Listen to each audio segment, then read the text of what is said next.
What happens when a man whose voice can move markets tries to silence a woman who has learned to listen with her eyes? This is not just the tale of a waitress and a titan of industry. It is the story of the precise moment a self-made pharmaceutical mogul, a man accustomed to the world muting itself in his presence, made a single contemptuous demand of a young woman trying to pay her way through a quiet life. "In my presence, you will speak English." He expected submission. He expected a flutter of fear and a hasty apology. What he received instead was a response so profoundly unexpected, so devastatingly fluent in languages he couldn't fathom, that it didn't just render him speechless, it became the first thread pulled in the unraveling of his entire, carefully constructed empire. The Gilded Steer wasn't merely a restaurant. It was a cathedral dedicated to the worship of success, located in the heart of Chicago's Gold Coast. The air inside was a rich tapestry woven from the scents of aged whiskey, prime dry-aged beef, and the almost imperceptible fragrance of generational wealth. For the clientele, it was a fortress of solitude and power. For the staff, it was a meticulously choreographed performance where individuality was checked at the door, along with the winter coats, replaced by a starched white shirt, a black bow tie, and a smile that was both welcoming and utterly invisible. Among these performers was Lena Petrova. To the untrained eye, she was just another part of the impeccable service. Quiet, efficient, moving with a practiced economy of motion that allowed her to blend into the mahogany-paneled backdrop. At 22, a certain solemnity in her gray eyes gave her an air of maturity beyond her years. Her focus was absolute, a level of concentration that seemed almost out of place amidst the gentle clinking of silverware and the low murmur of conversation. Her best friend on the staff, a perpetually frazzled but good-hearted busboy named Sam, often said Lena could hear a wine glass thinking about tipping over from across the room. "You're in the zone tonight, Lee," Sam whispered, stacking plates at the service station on a frigid Thursday evening. "I saw you catch that fork Mr. Henderson dropped before it even knew it was falling." Lena offered a fleeting, weary smile. "Just trying to stay ahead, Sam. You know how Mr. Davies gets about noise." Mr. Davies, the restaurant's general manager, was a man whose personality was a direct reflection of the day's stock market performance. He glided through the dining room with the nervous energy of a man perpetually afraid of offending the corporate royalty who treated the Gilded Steer as their personal dining hall. And in that pantheon of gods, none cast a longer shadow than Sterling Thorne. The name was spoken in reverent whispers by the staff. Thorne wasn't just wealthy, he was a force of biomedical innovation and ruthless capitalism. As the founder and CEO of Thorne Biokinetics, he had revolutionized certain sectors of the pharmaceutical industry, earning billions and a reputation for having the compassion of a shark. He was brilliant, brutally direct, and possessed a volcanic impatience. He dined at the Gilded Steer at least twice a week, always at table 12, a corner booth that offered both privacy and a panoramic view of the room.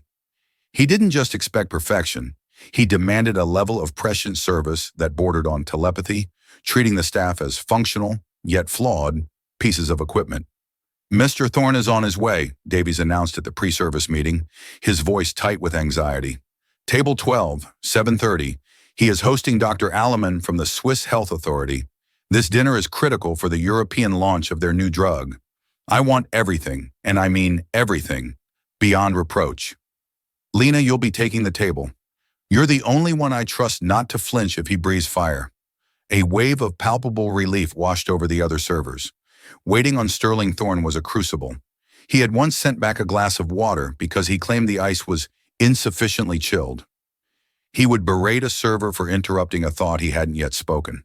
His glare was a physical force. Lena simply gave a sharp, professional nod. "Of course, Mr. Davies."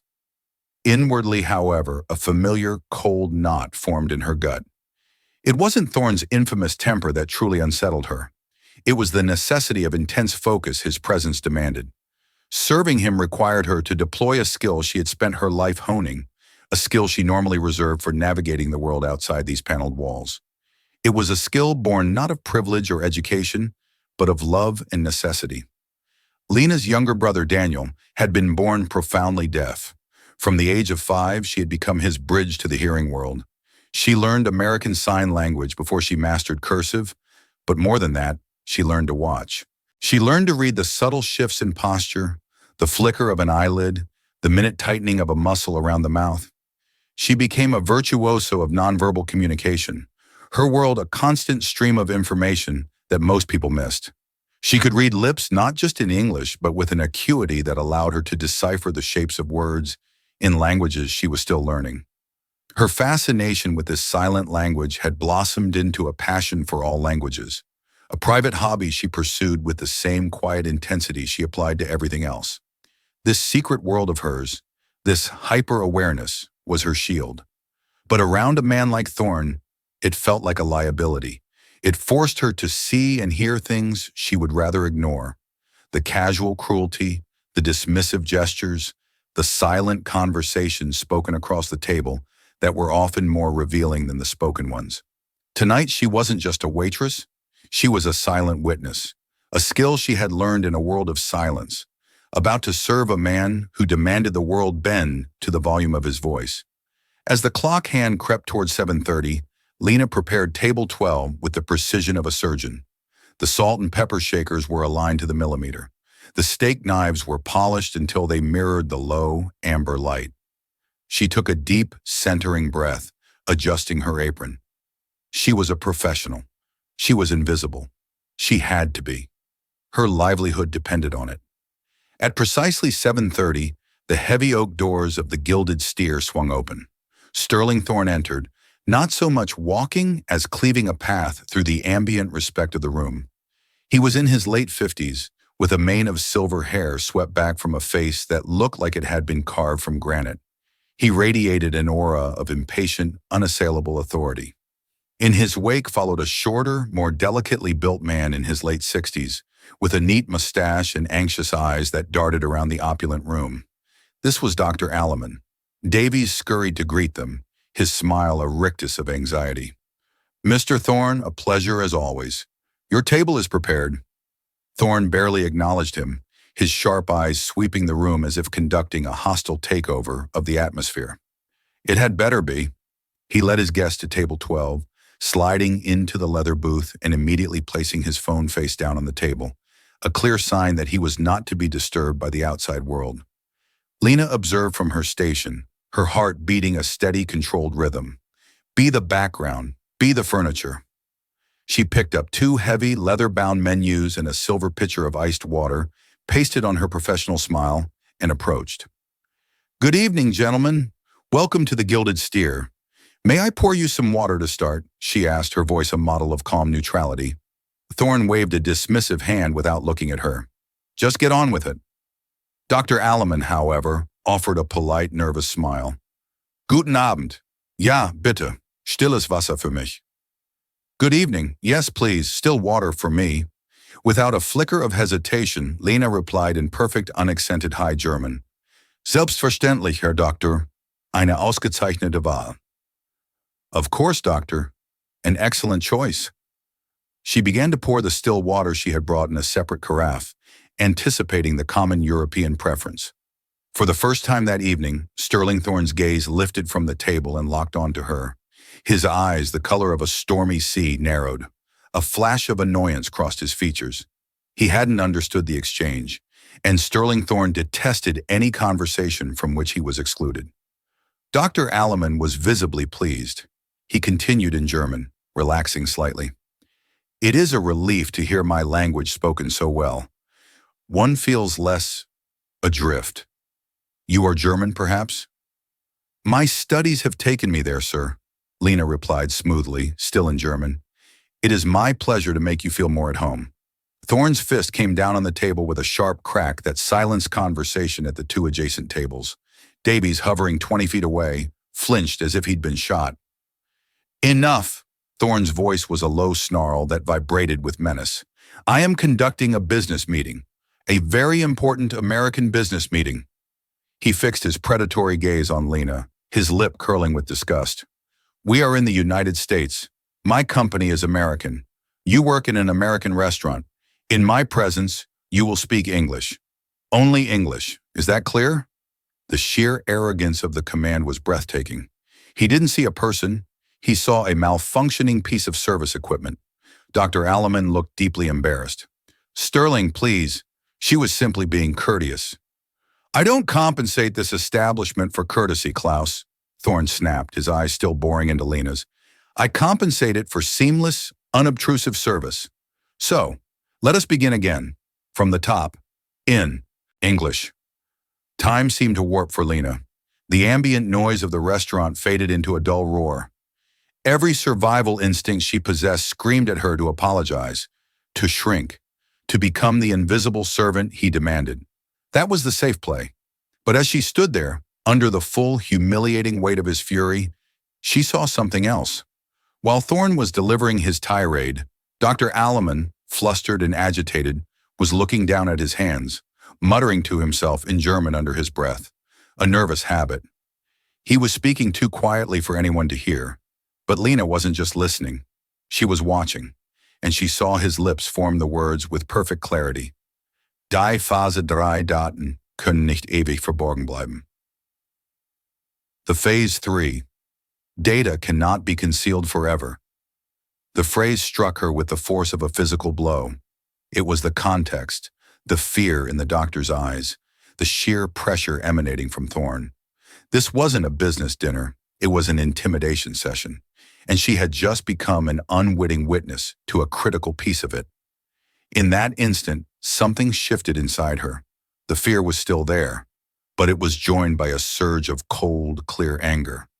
The long, dormant part of her that had fought for her brother to be seen and understood, the part of her that despised bullies who used their power to silence others, rose to the surface. She looked at the face of this corporate tyrant, a man who believed his wealth gave him dominion over the very language people were allowed to speak, and she refused to be small. She held his gaze. The polite, vacant waitress smile evaporated, replaced by an expression of crystalline composure. First, she turned to Dr. Alleman and spoke in a low, reassuring tone, in his native German. Bitte entschuldigen Sie die Unterbrechung, Herr Doktor. Ihr Wohlbefinden hat für uns oberste Priorität. Please excuse the interruption, Doctor. Your comfort is our highest priority. Then she pivoted her body slightly to face Thorne directly. The words that emerged were not English. They were in fluid, melodic Italian, her tone as sharp and cool as ice. Signore, la sua arroganza è superata solo dalla sua insicurezza. Qui il rispetto è la lingua principale. Sir, your arrogance is surpassed only by your insecurity. Here, respect is the primary language. Thorne's jaw hung agape. He was utterly dumbfounded, understanding only the defiance in her tone. Before he could form a response, she transitioned again, her posture straightening. This time the words flowed in crisp, formal French. Peut-être que si vous traitiez les gens avec un minimum de dignité, vous n'auriez pas besoin d'exiger qu'ils s'abaissent à votre niveau. Perhaps if you treated people with a modicum of dignity, you wouldn't need to demand they stoop to your level. Dr. Alleman's eyes were wide, a cocktail of horror and astonished admiration swirling within them. Mr. Davies looked as if he was actively having a stroke. Lena was not done. Her voice now took on the precise, articulate cadence of Russian, a language known for its stark gravity. Человек вашего положения должен понимать, что истинная власть заключается не в том, чтобы командовать, а в том, чтобы понимать. A man of your position should understand that true power lies not in commanding, but in understanding.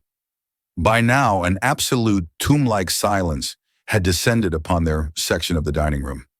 Every patron nearby was staring, forks frozen halfway to their mouths. Sterling Thorne, the titan who could crush companies with a single phone call, was being systematically dismantled by a waitress in 4 languages he couldn't comprehend. His face, usually a mask of formidable control, was a raw canvas of incandescent rage and public humiliation. Finally, Lena looked him directly in the eye. She leaned forward just a fraction of an inch, her voice dropping to a calm, clear, and perfectly enunciated English, the kind of educated transatlantic English that bespoke old money and effortless authority. But you are, of course, correct, Mr. Thorne. You are the customer, and you require English. So in English, I will be more than happy to take your order. Or would you and the doctor perhaps require another moment to compose yourselves? The final, devastating blow was not the languages. It was the perfect, polite English. It wasn't just a response, it was a checkmate. She hadn't merely talked back to him. She had demonstrated, in front of his crucial guest, that his world was brutally small and hers was unexpectedly vast.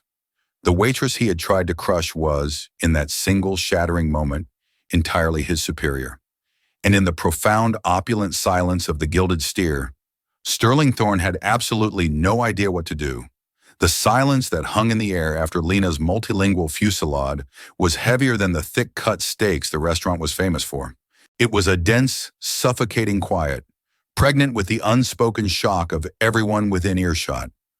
Sterling Thorne's face had become a thundercloud, the initial shock and humiliation coalescing into a cold, murderous rage. His carefully cultivated aura of invincibility had been publicly punctured by a 22-year-old in a bow tie. Without uttering another word, he shoved his chair back from the table. The violent scrape of wood on polished stone was the only sound in the room. He tossed his linen napkin onto his untouched water glass. "Klaus, we're leaving." Dr. Alleman, looking both horrified by Thorne's behavior and utterly fascinated by Lena, started to stammer a protest. "Sterling, wait. It was quite something." "Now," Thorne commanded, the single word laced with so much venom it could have curdled the cream in the kitchen. He stalked toward the exit, a human storm front of fury, not once looking back. Dr. Alleman gave Lena a final, conflicted look, a mixture of apology and awe, before scrambling to follow his host. The moment the great oak doors swung shut behind them, the dining room erupted in a cacophony of hushed, excited whispers. Lena remained by the table, a statue in the eye of the hurricane. The adrenaline that had sharpened her senses began to recede, replaced by the chilling certainty of the consequences. She had won the battle of wits, but she had just decisively lost the war for her job, her anonymity, and the quiet life she had so carefully constructed. Mr. Davies rushed toward her, his face the color of spoiled milk, his hands trembling. "What in God's name have you done?" he hissed, his voice a frantic whisper. "Are you out of your mind? That was Sterling Thorne. He could buy this building and have it demolished out of spite before his check cleared." "He was a bully, Mr. Davies." Sam materialized at her side, his young face alight with vicarious triumph. "He had it coming. That was the most amazing thing I have ever seen in my life." "Amazing? She's fired. That's what's amazing," Davies sputtered, wringing his hands. "Petrova, my office. Now." As Lena walked the long gauntlet across the dining room, she could feel the stare of every patron on her back. Most were looks of curiosity and amusement, but one pair of eyes from a small, two-person table near the bar held a different quality. They belonged to a man in his late 60s, dressed in a slightly rumpled tweed jacket over a worn sweater. He had kind, weary eyes behind thick glasses and the gnarled knuckles of a man who had spent a lifetime typing. He hadn't been whispering. He had been observing the entire drama with a quiet, analytical intensity. As Lena passed, he met her gaze and gave a slow, deliberate nod of respect. It was a small gesture, but it resonated with her, a silent acknowledgement from a fellow observer. Inside Davies's cluttered office, the termination was swift and predictable. He paced and ranted about reputation, about profit margins, about the unholy wrath of Sterling Thorne. "I have no choice, Petrova. No choice at all. Pack your things. Your final check will be mailed." Lena simply nodded. She had anticipated nothing less. "I understand." In the cramped staff locker room, she changed out of her uniform for the last time, her hands shaking almost imperceptibly. Sam found her there, leaning against the cold metal lockers. "Don't you worry about a thing, Lee," he said, his voice fierce with loyalty. "Any place in this city would be lucky to have you. What you did in there, it was legendary. You're a hero." "Thanks, Sam," Lena managed, a fragile smile touching her lips. But as she stepped out of the employee entrance into the biting Chicago wind, the full weight of her reality descended. Jobless. Rent due in a week.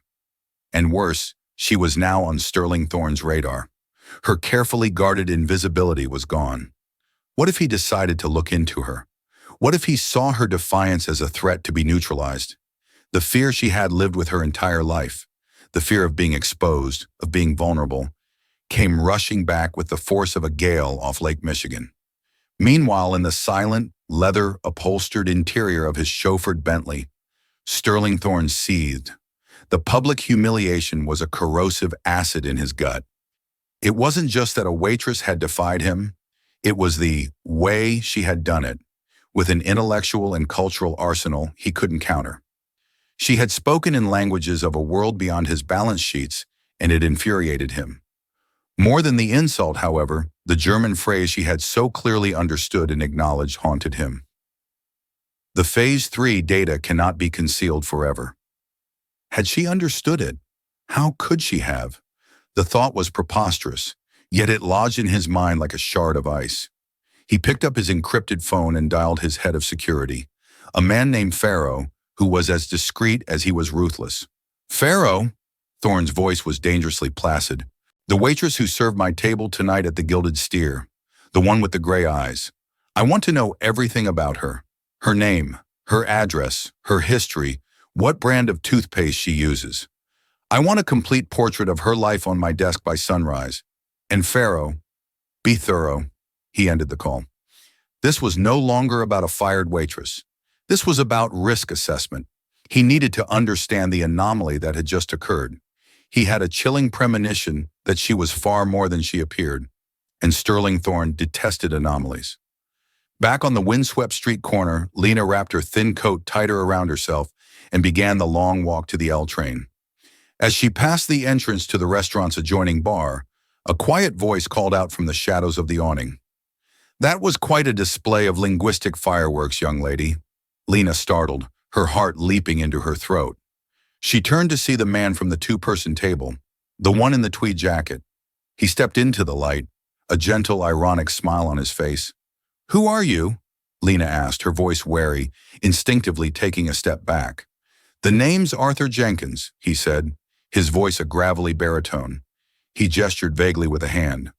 "Most people call me Art. I used to be a reporter for the Tribune. Now I just write a local human interest column. Seems I just found some human interest." His eyes, magnified by his glasses, were sharp and missed nothing. "I couldn't help but overhear. Not the Italian or the Russian. My skills are a bit rusty there. But your German was impeccable, as was his guest's anxiety." Lena stared at him, her mind racing. A reporter. "Look," Art said, his tone softening. I saw the look on Thorne's face. He's not the type to let an insult go. He's going to dig into you, and I have a feeling he's not going to like what he finds, whatever it is. I also have a feeling that what happened in there wasn't just about him being a jackass. He leaned in slightly. "What did you hear? And I don't mean what he shouted." The question hung in the cold night air. Every instinct for self-preservation told her to walk away, to deny everything, to disappear back into the anonymous millions of the city. But the image of Dr. Alleman's terrified face, the memory of those silently mouthed words, "The Phase 3 data cannot be concealed forever," held her in place. She had stumbled into something far bigger than a rude customer. Art saw the conflict in her eyes. He pulled a crumpled business card from his wallet. "I've been writing about this city for 40 years. I know a bully when I see one. And men like Sterling Thorne don't get that rich by playing fair. If you find yourself in a bind, or if you decide you want to talk about what really spooked that Swiss doctor, you give me a call." He pressed the card into her numb hand. "Be careful, kid. You didn't just talk back to a rich man tonight. You rattled a king in his own court, and kings do not take kindly to that." He gave her another one of his long, assessing looks, then turned and walked down the street, disappearing into the city's shadows. Lena stood alone on the sidewalk, the small piece of cardboard in her palm feeling as heavy and as dangerous as a loaded gun. The sun had not yet risen when Sterling Thorne sat in his penthouse office, a glass-walled eyrie that surveyed the sprawling city below like a modern-day monarch. The lights of Chicago twinkled beneath him, a kingdom he had bent to his will. On the vast, uncluttered surface of his marble desk lay a slim digital file, uploaded by Pharaoh an hour before. Its title was simple, Lena Petrova. He had expected a story of a struggling student, perhaps an immigrant with a knack for languages. He had braced himself for something mundane, that would explain her outburst and allow him to dismiss the entire incident as a trivial annoyance. What he found was a life defined by silence. He opened the file. The first page was a DMV photograph. The young woman staring back had the same solemn gray eyes, but they were younger, less weary. Name: Lena Maria Petrova. Date of birth: July 14th, 2002. Place of birth: Chicago, Illinois. Parents: Mikhail and Anya Petrova, deceased. And then the line that made the sterile air in the room crackle with sudden electricity. Next of kin: Daniel Petrova, brother. Current residence: the Ashton School for the Deaf. Thorne felt a jolt, an unwelcome spark of comprehension. He scrolled down, his mind assembling the pieces with the cold, analytical precision that had built his fortune. Lena Petrova, a full scholarship student at a local community college, studying linguistics. She worked 40 hours a week at the Gilded Steer to pay for her brother's specialized care in her own Spartan apartment in Logan Square.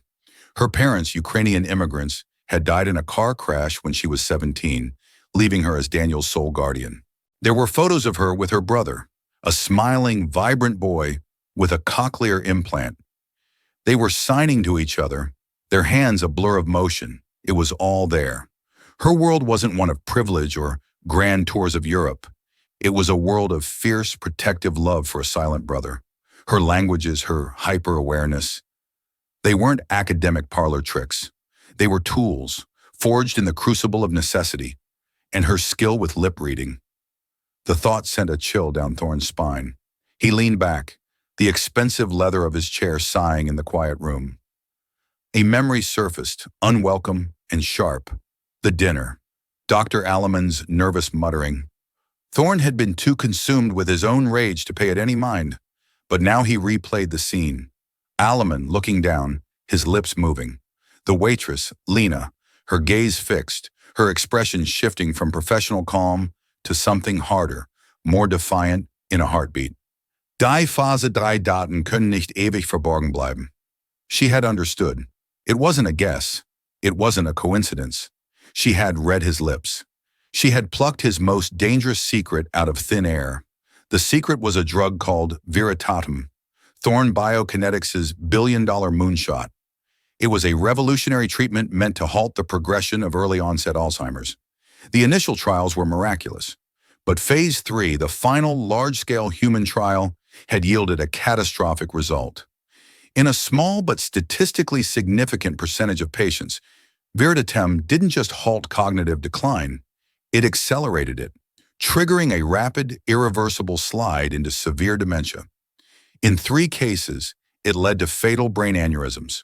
Thorne, with billions in investor capital and his company's reputation on the line, had made a decision. He, along with a select few in his inner circle, had buried the data. They cherry-picked the positive results, created a new, sanitized summary report, and submitted that to the FDA and international regulators like Dr. Alleman. The dinner had been the final push, a session of high-pressure reassurance to get the wavering Swiss doctor to approve the drug for the lucrative European market. And this waitress, this girl from nowhere, had seen the key that could unlock the entire conspiracy. A cold fury, different from the hot humiliation of the night before, settled over Thorne. This girl was not an annoyance. She was a threat, a loose end of the most dangerous kind. She was a living, breathing security breach. He stood and walked to the floor-to-ceiling window, his hands clasped behind his back. He couldn't simply have her fired. That had already happened. He couldn't have her intimidated in the usual way. Her performance last night suggested a stubbornness that might not bend to simple threats. And he certainly couldn't have her disappear. That would create noise, an investigation he could not afford with regulators already on edge. No, this required a more elegant, more insidious solution. A solution he had perfected over his long career. You don't eliminate a threat you can't control. You bring it into a cage where you can. You turn your enemy into an asset, defang them with generosity, and keep them so close they suffocate on your influence. He returned to his desk, his decision made. He picked up his phone, not to call Pharaoh, but his head of human resources. Eleanor, his voice was smooth as silk. I'm creating a new position, executive assistant for international communications. I need someone with multi-language fluency, someone sharp, discreet. I have a candidate in mind. Her name is Lena Petrova. I met her last night. Impressive young woman, fallen on hard times. I want you to find her. Offer her a salary she can't possibly refuse. Full benefits. And arrange for a corporate apartment for her and her brother. Something close to his school. Tell her Mr. Thorne was so impressed by her skills that he felt compelled to offer her a real opportunity. Make it sound like an act of corporate benevolence. He would bring her inside. He would drown her in money and comfort, making her dependent on the very man she could destroy. He would watch her every move, listen to her every call, and control her entire world. He would turn the silent witness into his personal, well-paid prisoner. He smiled, a cold, predatory curving of his lips. He imagined her, trapped in the heart of his empire, her unique skills now serving his agenda. It was the perfect plan. He had no way of knowing that he wasn't setting a trap. He was unlocking the door to the Trojan horse. Lena spent 2 days in a fog of anxiety, jumping every time the phone rang, flinching at every knock on the door of her small apartment. The money from her final paycheck wouldn't even cover her rent, and Daniel's school tuition was due at the end of the month. She clutched Arthur Jenkins's business card like a talisman, but what could she possibly tell him? That she, a waitress, thought she had lip-read a conspiracy involving one of the most powerful men in the country? It sounded insane. On the third morning, the knock came. It wasn't the police. It wasn't a goon in a black suit. It was a woman in an expensive-looking business suit holding a sleek tablet. She introduced herself as Eleanor Vance, head of human resources for Thorne Biokinetics. The job offer was so extravagant, so utterly disconnected from Lena's reality, that at first she thought it was a cruel joke. A salary that was more than she made in 5 years. A fully furnished 2-bedroom apartment in Lincoln Park, just a few blocks from Daniel's school. A comprehensive health plan that would cover all of her brother's needs. Mr. Thorne was profoundly impressed by your linguistic abilities, Miss Petrova, Eleanor Vance explained, her smile never quite reaching her eyes. He believes a talent like yours is wasted in the service industry. He sees this as an opportunity to correct a momentary misunderstanding and invest in a promising young individual. It was a golden cage, polished to a brilliant shine. Lena could see the bars perfectly. He knew. He must have figured out what she was capable of, and this was his move. A way to buy her silence, to own her. Her first instinct was to slam the door, to run as far and as fast as she could. But then she thought of Daniel. She thought of the constant, grinding worry about money, about his future if something happened to her. This offer wasn't just a cage. It was also a lifeline, a dangerous, poisoned lifeline. She remembered Art Jenkins's words, "You rattled a king in his own court." This was the king's response, not an execution, but a gilded imprisonment. Her mind raced. If she refused, Thorne would know she was a threat and would likely resort to more brutal methods. If she accepted, she would be inside. She would be at the heart of the very thing she feared.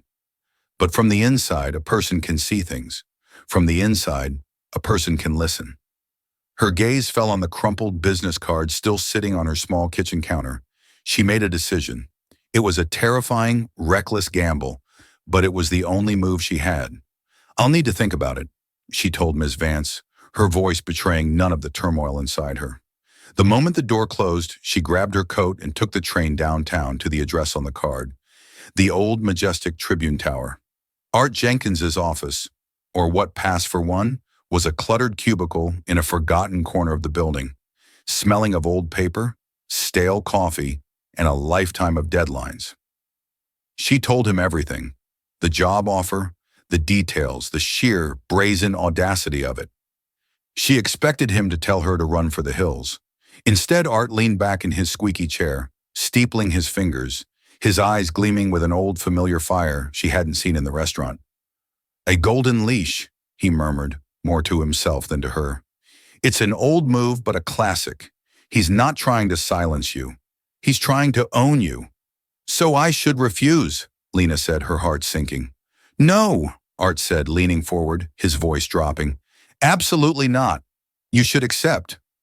Lena stared at him, bewildered. But you said... I said he's trying to own you. I didn't say he would succeed. Art's expression was deadly serious. Kid, you have no idea what you've stumbled upon. I've had my eye on Thorne for years. Rumors, whispers, a string of brilliant scientists who suddenly retire or drop off the map, a pattern of convenient outcomes. But I've never had anything solid, never had a crack in the wall to look through. You're not a liability to him, Lena.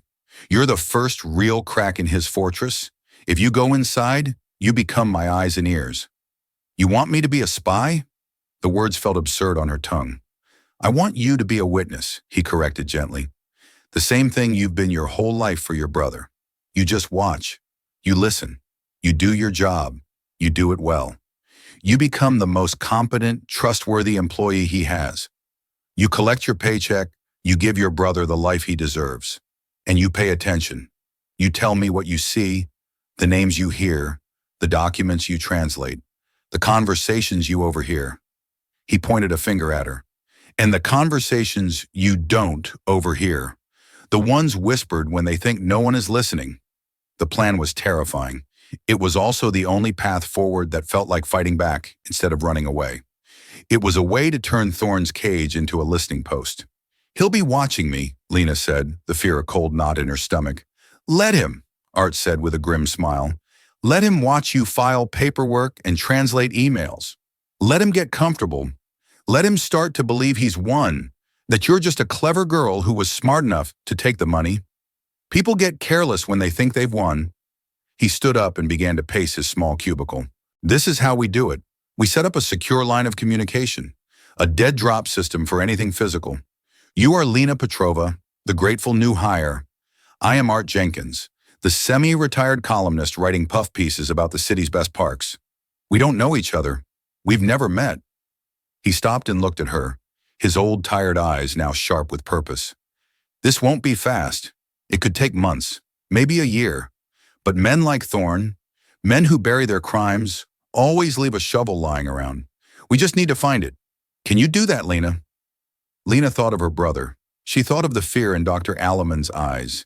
She thought of Sterling Thorne's sneering, arrogant face. She had been a silent witness her entire life. Now it was time to testify. She straightened her shoulders and met the old reporter's gaze. Yes, she said, her voice clear and steady. I can do that. The transition was as jarring as stepping into another dimension. One day Lena was scrubbing dried ketchup off a tablecloth.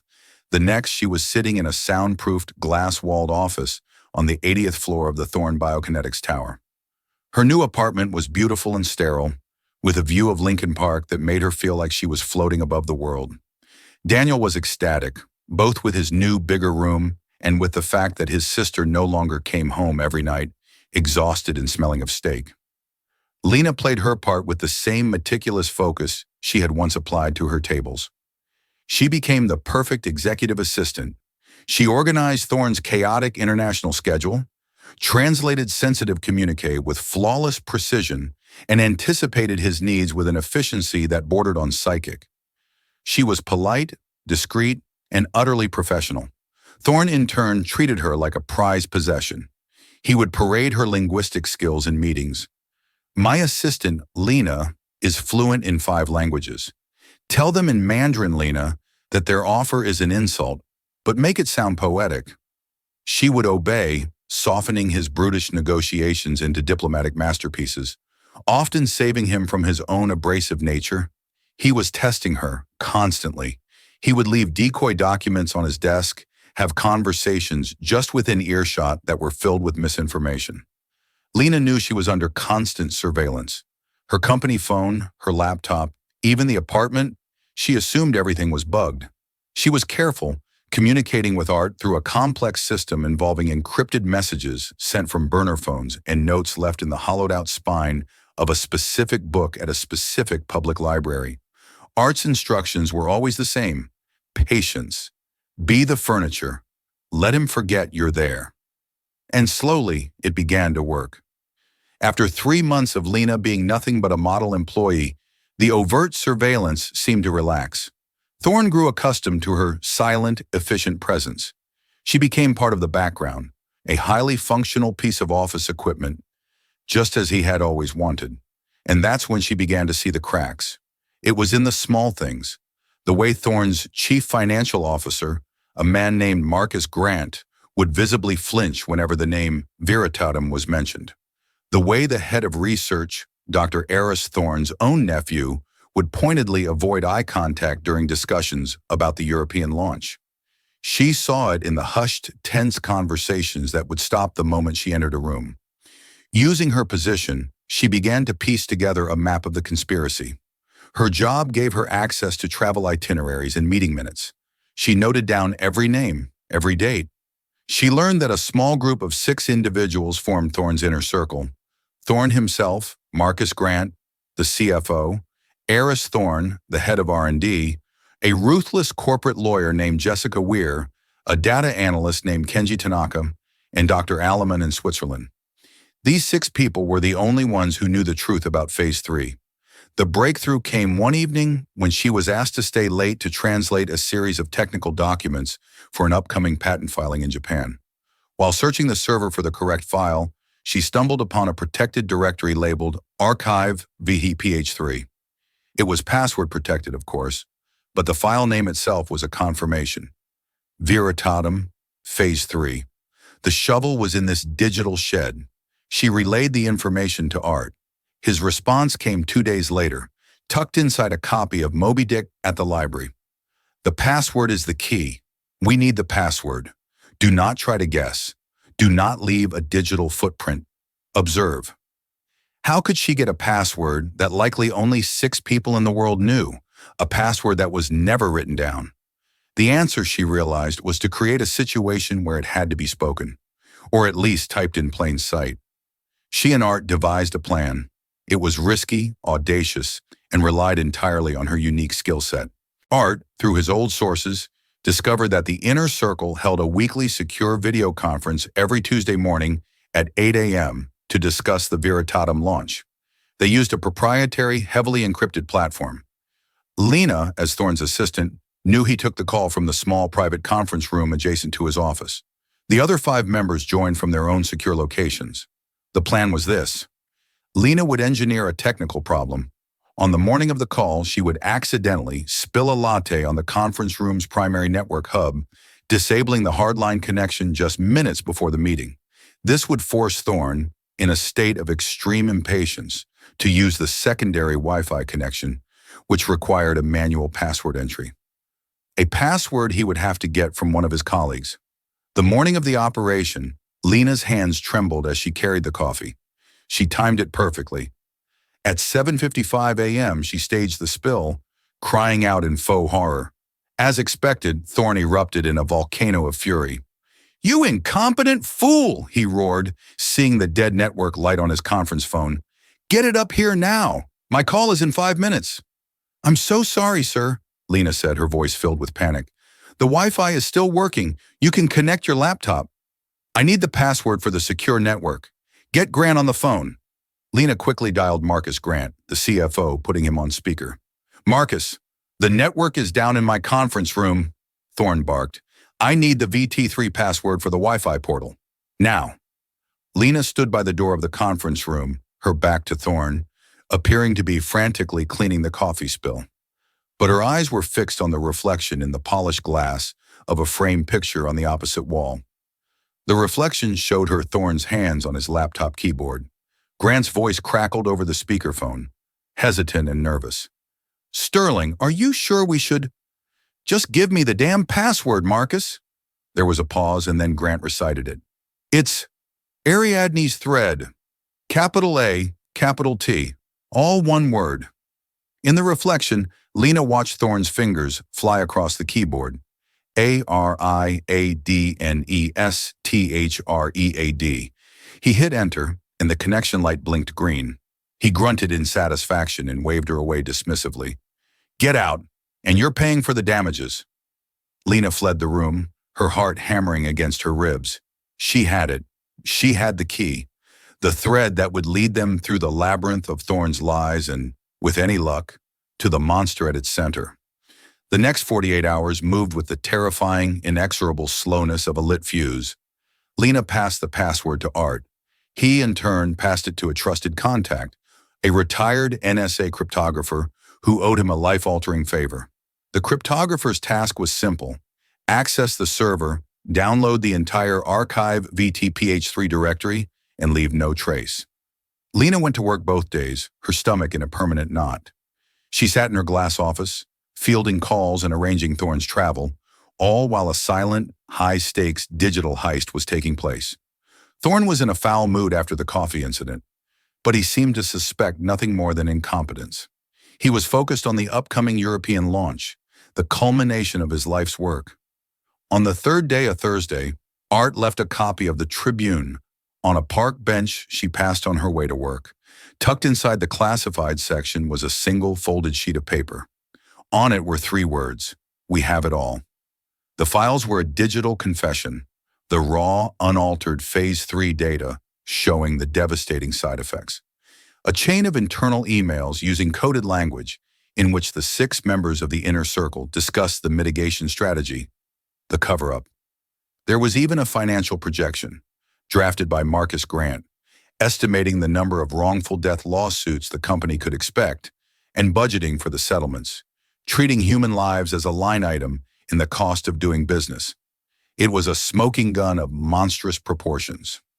Art and his contact prepared the package, sending one copy to a trusted, high-level source at the Food and Drug Administration and another to the investigative team at the New York Times, a rival paper he knew would handle the story with the gravity it deserved.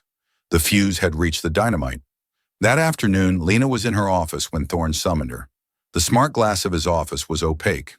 When she stepped inside, she found him standing not at his desk, but in front of his private bar, pouring 2 glasses of scotch. This was unusual, and a chill of apprehension ran down her spine. "Lena," he said, his voice unnervingly calm. He handed her a glass. "A celebration is in order. Dr. Alleman and the Swiss authority have just given Veritatem full approval. The launch is official.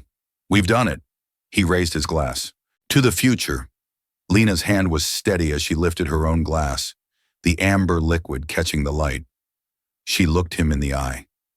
"I think you mean to your future, Mr. Thorne?"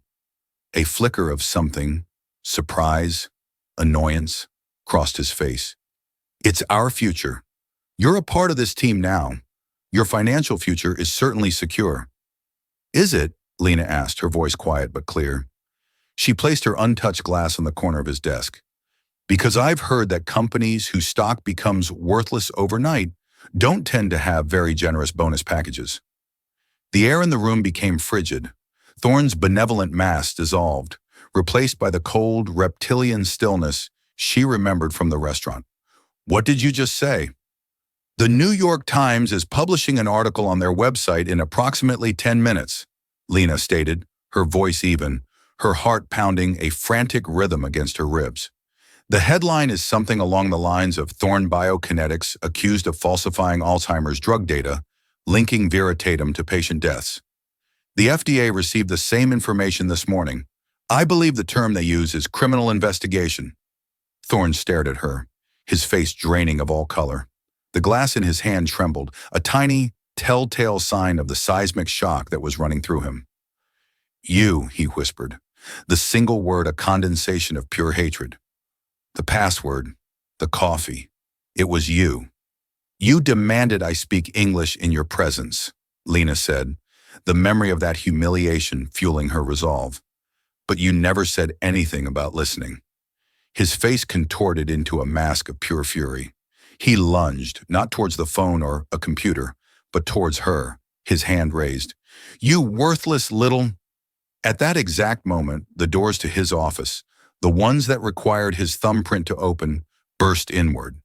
2 FBI agents in dark suits strode in, followed by several others. Their lead agent held up a badge and a warrant. "Sterling Thorne," the agent announced, his voice echoing in the suddenly silent office.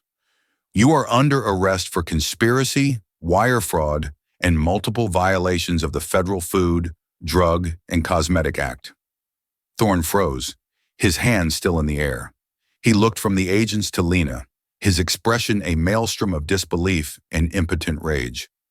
The king had been checkmated in his own throne room. As the agents cuffed his hands behind his back, his eyes met Lena's one last time. In them, she saw no remorse, no flicker of guilt, only the cold, hard, uncomprehending shock of a man who had never once imagined he could be defeated by someone he considered to be nothing. Lena turned and walked out of the office, past the stunned, gaping faces of the other executives. She took the elevator down 80 floors, the descent feeling like a slow, deliberate return to solid ground. She stepped out of the Thorne Biokinetics Tower into the bright Chicago afternoon, and for the first time in her life, she felt absolutely, completely, and breathtakingly free. The fall of Sterling Thorne and his empire was not an instantaneous explosion, but a slow, brutal demolition. The New York Times expose, supported by the irrefutable Nightingale files, was just the beginning. The stock didn't just fall, it evaporated. Class action lawsuits from the families of the Phase 3 trial victims piled up, each one a heartbreaking story of trust betrayed. The wheels of federal justice, though slow, were merciless. One by one, the members of the inner circle were indicted, their careers and reputations reduced to ash. The trials took over a year. Lena, now under the protective wing of the U.S. Attorney's Office, was the prosecution's star witness. On the stand, she was no longer the invisible waitress or the quiet assistant. She was poised, articulate, and unshakable. She recounted the events at the restaurant, the job offer, the months of observation, and the final moments in Thorne's office. Her testimony, clear and precise, was the narrative thread that tied the cold, hard data of the conspiracy to the arrogant man sitting at the defense table. Sterling Thorne was ultimately found guilty on all counts and sentenced to a term in federal prison that ensured he would never again see the view from a penthouse office. The resolution of Lena's own life was a more gradual, more meaningful process. The government, as part of the settlement, established a massive compensation fund for the Veritatum victims and their families. They also created a new foundation, funded by the seized assets of Thorne Biokinetics, dedicated to ethical medical research and patient advocacy. At the recommendation of both Art Jenkins and the lead prosecutor, Lena Petrova was offered a seat on its board of directors. She accepted. Her unique skills, once a secret weapon for survival, became a powerful tool for good. She traveled the globe, no longer translating the brutal demands of a tyrant, but facilitating communication between international research teams, listening to the concerns of patient groups in their own languages, and ensuring that the quiet voices were never silenced again. She established a special grant program within the foundation to fund advancements in deaf education and communication technology, a personal tribute to the brother who had inadvertently given her the tools to change the world. Art Jenkins won his second Pulitzer Prize for the Veritatum expose. He didn't retire. The fire had been rekindled. He started a new nonprofit dedicated to funding and mentoring the next generation of investigative journalists, ensuring there would always be someone watching the powerful. One crisp autumn afternoon, nearly 2 years after that fateful dinner, Lena and Art sat on a bench in Lincoln Park, watching Daniel play soccer with his school friends. He was thriving, full of laughter and confidence. "You know," Art said, sipping a coffee from a paper cup, "I still think about that night at the Gilded Steer. The look on Thorne's face.